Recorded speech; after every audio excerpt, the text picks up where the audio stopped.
What's up, fight fans? This is Kurt DeVille with Counterpunch Boxing News, and I have some new news concerning Mike Tyson, Evander, the real deal Holyfield. Get this, Holyfield stated that I was getting ready to bite Mike Tyson in the doggone face.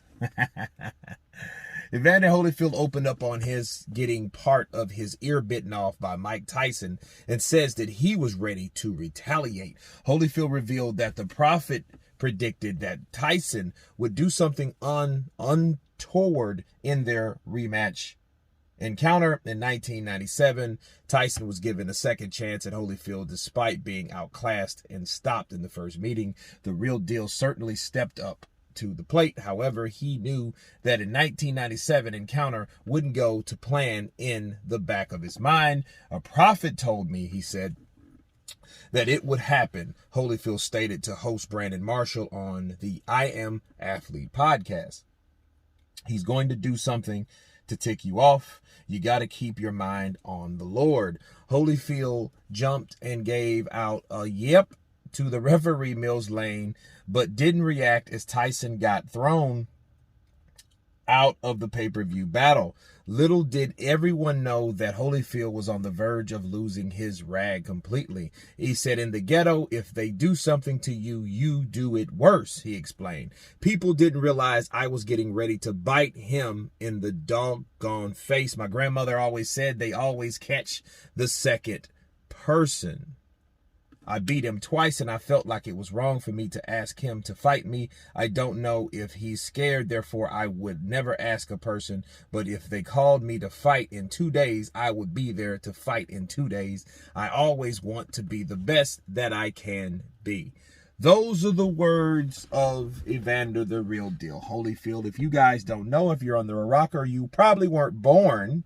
Mike Tyson in 1997 had his rematch with Evander Holyfield and bit a chunk of his ear off. He didn't do it once, he did it twice. Okay. Once I think they deducted 2 points, and the other one they just said, you know what, you're out of here. Because that was Mills Lane, you know. Let's get it on. He was a famous referee back in the day, and I think he is still around, I believe. But nonetheless, Mills Lane disqualified Mike Tyson for that foul. Now, what we did not know is what we just read, and that's what we want to counterpunch, okay? Him saying that he was going to bite Mike Tyson in the face, I don't know if that's true or not. I mean, this is the first time I heard it. Would that be something that I would recommend? No, it would not be. But you know, yeah, Mills Lane is still alive, actually. Born in 1937, so I think he's 85, right? I should be. No, he will be 85 this year. So,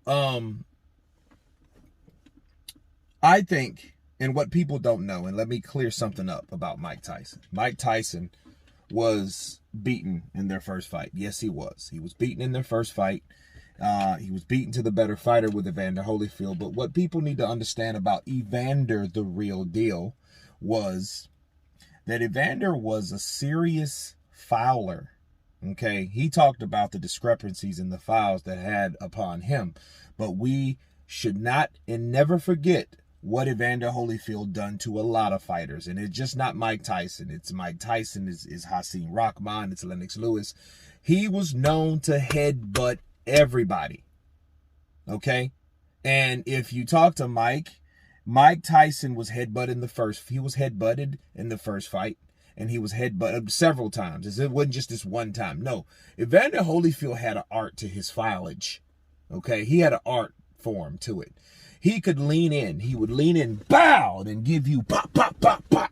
A 4-piece combination just like he did Hasim Rahman. As you guys can check, that's Rahman's head because of a damn headbutt. Okay? Clashes of heads happen, but I think what happens a lot of times, if you don't see a headbutt, a lot of times these fighters collide into each other. But if it's one guy leaning his head into the other guy, more than likely 99.999% of the time, it's the guy that intended to do it. Okay, and I think Holyfield knew he had an art form, and he was good at hiding his filage. You know, the way that he would headbutt a person, you really didn't know. You know what I mean? It's some classic sleazeball shit. And Mike Tyson, if you know anything about Mike ain't going to take something too long. He's not going to be that type of person that's like, hey, you know what? I'm going to be the bigger man. No, he's going to be the meaner man. He's going to go off on you. And that's what he did to Evander Holyfield. But according to Holyfield, like, hey, I was going to bite him. I'm like, well, if you were already filing him, which happened in that fight anyway, he headbutted him, took a chunk out of his fucking eye, his eyebrow, okay? And you saying, well, I'm going to do that. No, I think you were doing enough. Okay, because here's the thing, in over 20 years, right? 25 years, almost. I think that was 25 years ago now. This is the first time I ever heard him say I was going to bite him in the doggone face. We never heard that in 98, 99, 2000, and on forth into now. Like, I was going to bite him. I'm like, okay, To me, it just seems like something cool to say just to make yourself seem like you were a lot better or you were the bigger man from taking files from a person that you never filed. But I don't think that's the case. The Counterpunch, Evander Holyfield was a very, very dirty fighter. Okay, him, Bernard Hopkins, you know, to name a couple, are dirty fighters. They are good fighters, but they incorporate their dirty shit into it. Okay, people call it experience, but that's exactly what they do. Okay, and that's exactly what happened. So him saying I was going to bite Mike back, well, damn, you've already headbutted him once. So there you go. But anyway, you guys tell me what you think of Evander Holyfield stating that he was going to retaliate and bite Mike Tyson if the fight wasn't disqualified. Of course, please subscribe. And you guys been Counterpunch. Peace.